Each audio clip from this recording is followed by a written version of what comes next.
안녕하세요.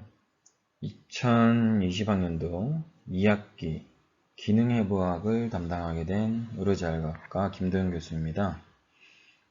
기능해부학 역시 갑작스러운 코로나 사태로 인해서 원래는 대면 수업이 예정이었으나 대면 수업을 진행하지 못하고 비대면 수업으로 재택 수업을 진행을 하도록 하겠습니다. 안 그래도 1학기 때 여러분들이 배운 과목 중에서 해부학과 생리학 그리고 의학용어를 배웠었죠, 그죠? 거기서 이제 연장선상으로 기능해부학이 진행이 된다고 생각을 하시면 될 거고 2학년 1학기 때 배우게 되는 신경해부학까지가 해부학의 프로세스라고 생각을 하시면 됩니다.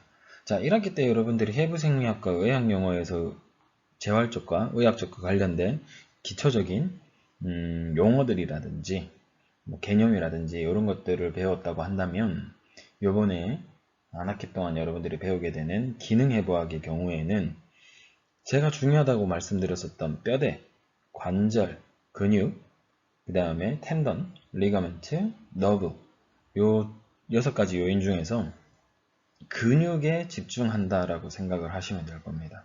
그래서 우리 몸에서 근육이 어떻게 구성이 되어 있고 어떠한 근육들이 있어서 어떠한 움직임을 나타내는지에 대한 것들을 자세하게 배운다고 생각을 하시면 될 거고요. 그로 인해서 여러분들이 좀 암기를 해야 하는 상황들이 많습니다. 물론 대면 수업이 진행이 됐다고 한다면 여러분들에게 뭐 중간에 있는 쪽지 시험이라든지 그런 것들을 통해서 좀 더 효율적인 공부가 되었겠지만 지금 어쩔 수 없이 비대면 수업이 진행이 되면서 진도를 좀 나가고 대면 수업이 시행이 됐을 때 여러분들이 근육에 대해서 암기할 수 있는 부분들을 테스트하는 방향으로 강의를 진행을 하고자 합니다. 그래서 일단 여러분들이 1주차니까 뭐 오리엔테이션을 대신해서 1학기 때 배웠던 내용들 중에서 오늘은 뼈대와 관절에 대해서 집중을 해서 배워보도록 합시다. 자, 본격적으로 오늘 강의를 시작하기 전에 오늘 우리가 배우게 될 학습 목표를 먼저 확인해 보도록 합시다. 자, 인체의 움직임 및 이해를 위한 전문 용어를 학습을 하는 것에 기본적인 목적을 가지고 있고요. 인체 움직임을 이해하기 위한 기본적인 개념을 이해합니다. 특히 오늘은 뼈대와 관절에 관해서 집중적으로 한번 보도록 하겠습니다. 자, 여러분들이 뼈대와 관절을 통해서 우리가 목적이 있겠죠. 어떤 목적을 이루기 위해서 뼈대와 관절이 반드시 필요합니다. 자, 그 뼈대 하나하나가 인대를 통해서 다른 뼈대와 연결이 되고 그 다른 뼈대와 연결된 것을 우리는 관절이라고 합니다. 그 관절에서는요, 반드시 운동이 일어나기 마련입니다. 그 운동을 일어나기 마련일 때, 자, 운동이 어떠한 방향으로 일어나는지에 대한 것들을 우리는 이렇게 정의를 해놨고요. 총 12가지죠. 그죠? 3, 6, 9, 12. 12가지입니다. 12가지. 12가지의 방향성에 대한 운동학적 용어를 우리가 먼저 짚고 넘어가야 할 겁니다. 자, 제일 먼저 제가 1학기 때도 말씀을 드렸었지만 한국어로 보통 표현을 안 해요. 임상에 나가게 되면 영어로 보통 표현을 많이 하게 되고 그랬을 때 우리가 손바닥 쪽을 팔마라고 얘기를 하죠. 손바닥 쪽입니다. 이쪽이죠. 그죠? 이쪽입니다. 손바닥 쪽을 팔마라고 얘기를 하고요. 이 팔마와 반대쪽 되는 부분이 손등이라고 해서 돌살이라고 합니다. 손 뒤쪽이죠. 손 뒤쪽을 얘기를 하는 거고요. 자, 우리가 몸을 나눴을 때 앞쪽과 뒤쪽으로 나눌 수 있습니다. 상대적이죠, 그죠? 앞쪽과 뒤쪽으로 나눌 수 있는데 앞쪽을 우리는 안테리어라고 표현을 하고요. 뒤쪽을 포스테리어라고 표현을 합니다. 이렇게 손바닥 쪽과 손등 쪽, 즉 팔말과 도살이 하나의 쌍을 이루고 있고 앞쪽과 뒤쪽, 안테리어와 포스테리어가 한 쌍을 이루고 있습니다. 한 쌍을 이루고 있습니다. 그리고 발바닥 쪽을 우리는 플란타라고 얘기하고요. 발 아래쪽입니다. 발 아래쪽. 발등 쪽이 아니라 발 아래, 발바닥이라고 생각을 하시면 되고요. 발등 쪽을 우리는 돌살이라고 얘기합니다.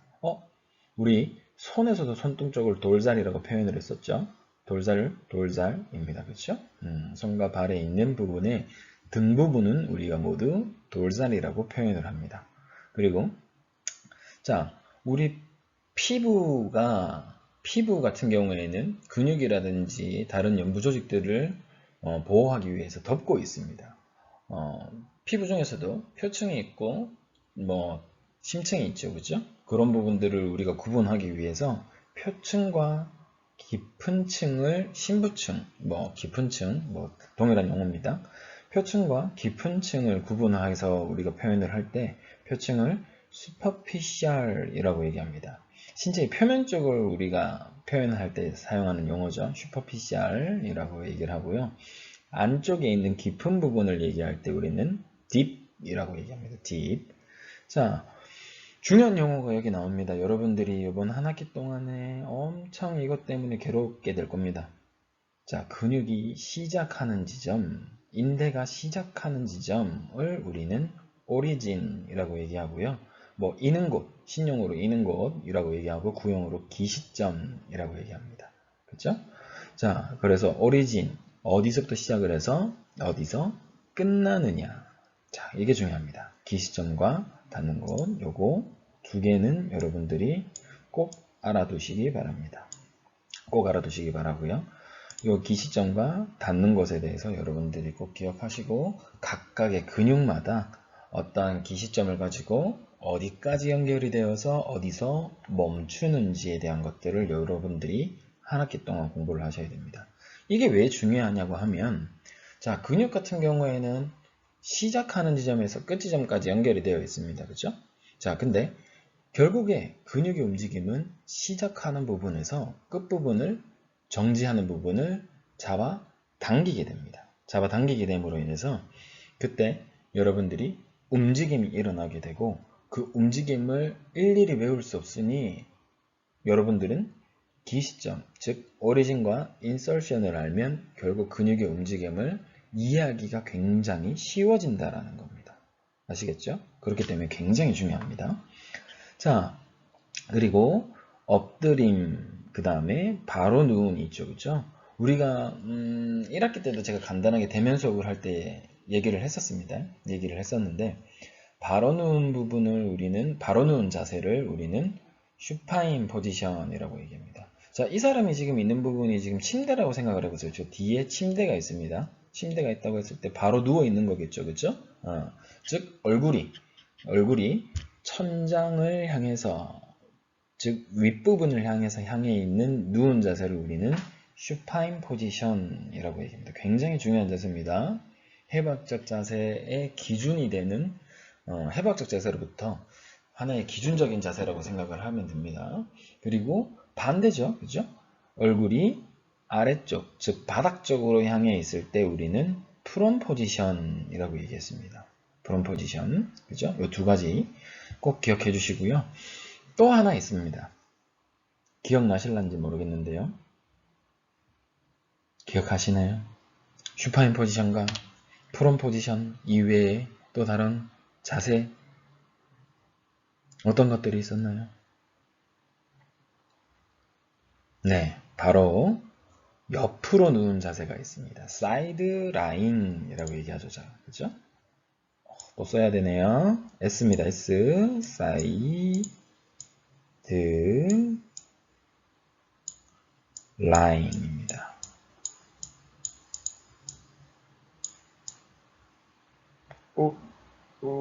G예요. G. 사이드 라인. 옆으로 누운 자세가 있습니다. 오른쪽 어깨가 아래쪽을 향해 누운 수도 있겠죠. 오른쪽 어깨가 아래쪽을 향해 누울 수도 있고요. 왼쪽 어깨가 아래쪽을 향해 누울 수 있습니다. 둘 다 우리는 사이드 라인이라고 표현을 합니다. 그렇죠? 또 다른 자세가 또 있습니다. 기본적으로 우리가 재활을 진행을 할 때 요 자세는 우리가 기초적인 재활을 하기 위한 출발 자세다라고 하는 자세가 또 있어요. 두 가지가 더 있습니다. 기억나십니까? 자, 우리가 5가지 중에서 첫 번째는 슈파인 포지션, 바로 누운 자세라고 얘기했고요. 그 다음에 얼굴이 아래쪽으로 향해 있는 자세를 프론 포지션이라고 얘기했습니다. 자, 얼굴이 앞쪽, 바닥 쪽을 향해 있지도 않고 천장 쪽을 향해 있지도 않습니다. 옆으로 누운 자세를 우리는 사이드 라인이라고 얘기했습니다. 자, 이제 눕지 말고 앉을 수 있잖아요. 그렇죠? 바로 sitting position이라고 합니다. sit, 앉다에 ting를 붙여서 sitting position이라고 해서 우리는 앉은 자세라고 얘기를 하고요. 또 하나 있죠. 눕지 않고 앉지도 않고 서 있는 자세입니다. 그렇죠? standing position이라고 합니다. standing position. 이 5가지 자세 여러분들 꼭 알아두시고요. 그 다음에 기시점과 닿는 곳, 즉 오리진과 에센션에 대한 정의 꼭 알아두시고, 표층과 깊은 층, 슈퍼피셜과 딥이 한 쌍, 플란탈과 돌사가 한 쌍, 안테리어와 포스테리어를 한 쌍, 파마와 돌살이 한 쌍입니다. 이렇게 꼭 기억해 두시기 바랍니다. 자, 우리가 앞에서 얘기했던 운동학에 대한 용어를 적용하기 위해서는 기준이 필요합니다. 기준이 필요하죠. 그렇죠? 자, 그 기준은 우리가 일반적으로 우리가 재활을 배우기 전에 알고 있었던 차원이라는 말과 유사하게 사용을 할 수가 있습니다. 그래서 총 우리 인체를 3가지 면으로 자를 수가 있어요. 첫 번째는 시상면이고요. 두 번째는 이마면, 세 번째는 수평면입니다. 자, 시상면 같은 경우에는 우리 인체를 오른쪽과 왼쪽으로 나눕니다. 자, 우리 다 1학기 때 했던 내용이죠. 기억하시나요? 자, 시상면 같은 경우에 우리가 사지탈 플랜이라고 얘기하고 우리 인체를 코를 기준으로 해서, 입을 기준으로 해서, 가슴의 정중앙을 기준으로 해서, 우리의 배꼽을 기준으로 해서, 생식기를 기준으로 해서 발 아래 사이에 있는 선까지 연결을 했을 때 오른쪽과 왼쪽으로 나눈 겁니다. 일반적으로 굽힘과 펴은 시상면 내에서 일어납니다. 대표적인 예가 숄더의 플렉션, 즉 어깨 관절의 앞쪽 굽힘, 뒤쪽 굽힘, 그 다음에 발의 돌자 플렉션, 플란타 플렉션 등 굽힘과 펴이라는 운동이 이 시상면 안에서 일어나는 겁니다. 굉장히 중요한 키워드입니다. 굽힘과 펴. 자, 기준점은 오른쪽과 왼쪽으로 나눈다. 자, 이마면 같은 경우에는 앞쪽과 뒤쪽으로 나눕니다. 그래서 코로날 플랜 또는 플란타 플랜이라고 얘기를 하고요. 요 면이죠. 요 면 2번, 1번, 요가 3번입니다. 1번, 2번, 3번이죠. 그렇죠? 그랬을 때 이마면 플란타 플랜, 코로날 플랜 같은 경우에는 앞쪽과 뒤쪽으로 나눕니다. 우리 몸의 정중앙으로 갈랐을 때 이렇게 되고요. 요 면 안에서 일어나는 운동은 보통 벌림과 모음 운동이 일어납니다. 그게 코로널 플랜, 즉 플란타 플랜에서 프론탈 플랜에서 일어나죠. 그렇죠? 자, 세 번째 같은 경우에는 수평면입니다. 신체를 위쪽과 아래쪽으로 나눕니다. 위쪽과 아래쪽으로 나누고요. 자, 어깨 관절과 엉덩 관절입니다. 엉덩 관절 미안합니다. 오타네요. 엉덩 관절 하트 모양처럼 됐네요. 자, 엉덩 관절 모양의 안쪽 돌림과 가쪽 돌림, 몸통의 돌림과 같은 거의 돌림의 움직임은 수평면에서 일어납니다. 즉 circumduction 또는 rotation 같은 움직임들은 circumduction 아닙니다. 미안해요. 로테이션입니다. 로테이션의 움직임은 보통 수평면에서 일어난다라는 거 꼭 기억해 주시기 바랍니다. 우리 1학기 때 다 했던 내용들입니다. 했던 내용인데 다시 리뷰한다는 느낌으로 다시 한번 기억해 주시기 바랍니다. 시상면, 이마면, 수평면. 이것도 역시 우리가 영어로 보통 얘기를 많이 하죠. sagittal plan, frontal plan, 뭐 또는 coronal plan, 그리고 horizontal plan 또는 transverse plan이라고 얘기합니다. 아시겠죠? 꼭 기억해 두시기 바랍니다.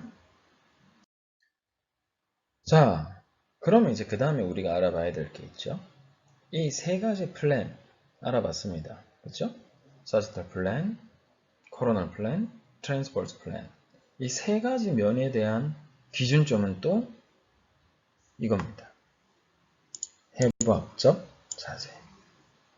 제가 1학기 때 시험 문제로도 많이 냈었고요. 그 다음에 쪽지 시험 뭐 우리 과제로도 많이 했었죠. 그죠? 요 해부학적 자세. 뭐 우리가 영어로 보통 anatomical position이라고 얘기를 하죠. 그죠? 이 anatomical position 굉장히 중요합니다.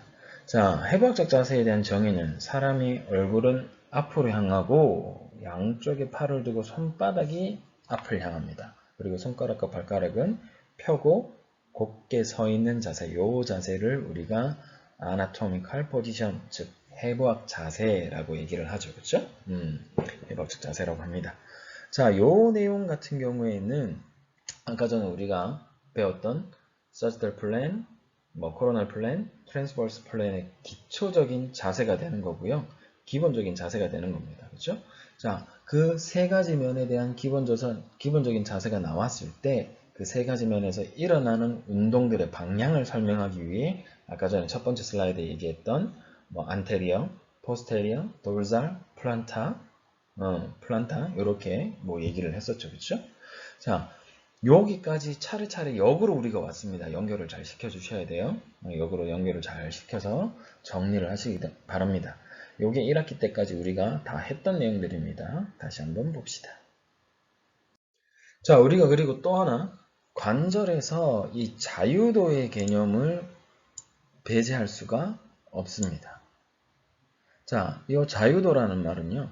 관절에 허용되는 운동면의 개수입니다. 개수. 자, 우리가 아까 면이 몇 개였었죠? 우리 인체에서 일어나는 움직임의 면 3개를 기준으로 잡았었죠. 그렇죠? sagittal plan, coronal plan, transverse plan 잡았었습니다. 그렇죠? 자, 이 3차원적인 면에서 어떠한 관절은요, 하나의 면에서밖에 움직이지 못하고요. 어떤 관절은요, 2개의 면에서 움직일 수 있고요. 어떤 관절은 3개 면 전부 다 움직임을 나타낼 수 있는 부분이 있습니다. 거기에 따라서 우리는 자유도라고 얘기를 하고요. 허용되는 운동면의 개수입니다. 자, 관절은 기본적으로 3개의 운동면에 대해서 1도, 2도, 3도라고 얘기하고요. 각 운동을 여기서 가질 수가 있습니다. 자, 1자유도, 자유도 1이라고 하는 대표적인 관절이 우리 팔꿈치 관절, 팔굽관절입니다. 자, 팔굽관절 같은 경우에는 여러분들이 지금 강의를 듣고 있으면서 몸으로 한번 시행을 한번 해보시기 바랍니다. 몸으로 시행을 해봤을 때 팔굽관절을 통해서 할 수 있는 움직임 뭐가 있나요? 뭐가 있나요? 굽혔다가 폈다가 할 수 있죠. 그렇죠? 굽혔다가 폈다가 할 수 있습니다. 자, 이자유도 같은 경우에는 대표적인 관절이 바로 손목관절입니다. 손목관절 같은 경우에는요. 손을 몸쪽으로 굽힐 수도 있고 몸 바깥쪽으로 젖힐 수도 있죠. 그렇죠? 플렉션 익스텐션이죠. 자, 또 하나가 더 있죠. 얘 같은 경우에는 움직임을 할 수 있는 게 하나의 면에서 더 움직일 수 있습니다. 바로 새끼손가락 쪽으로 손을 꺾을 수도 있죠. 그렇죠? 그리고 엄지손가락 쪽으로도 손을 꺾을 수 있습니다. 요게 바로 두 가지 면에서 일어난다고 해서 손목관절은 2자유도를 가집니다. 자, 3자유도는요. 대표적으로 어깨관절입니다. 어깨관절 같은 경우에는 여러분들이 마음대로 움직일 수 있습니다. 제가 1학기 때 수업할 때도 분명히 얘기를 했습니다. 그죠? 어깨관절 같은 경우에는 안정성은 떨어지지만 절구관절 형태를 띠고 있기 때문에 즉 볼 앤 소켓 조인트를 가지고 있기 때문에 움직임에 있어서는 굉장히 자유롭다라고 얘기했습니다. 그래서 팔을 올리는 동작, 내리는 동작, 옆으로 벌리는 동작, 다시 몸 안쪽으로 모아주는 동작, 그리고 휘젓기, 휘돌리기까지도 가능합니다. 그렇죠? 우리 뭐 투판 선수들 던지는 것처럼, 야구 선수들 던지는 것처럼 어깨를 통해서 자유롭게 움직임을 가질 수 있습니다. 이것을 우리는 3자유도, 즉 3가지면 Sagittal Plane, Coronal Plane, Transverse Plane에서 자유롭게 움직일 수 있다. 3가지 면에서 모두 움직임이 일어날 수 있다고 해서 자유도 3을 가진다 라고 얘기를 합니다. 아시겠죠?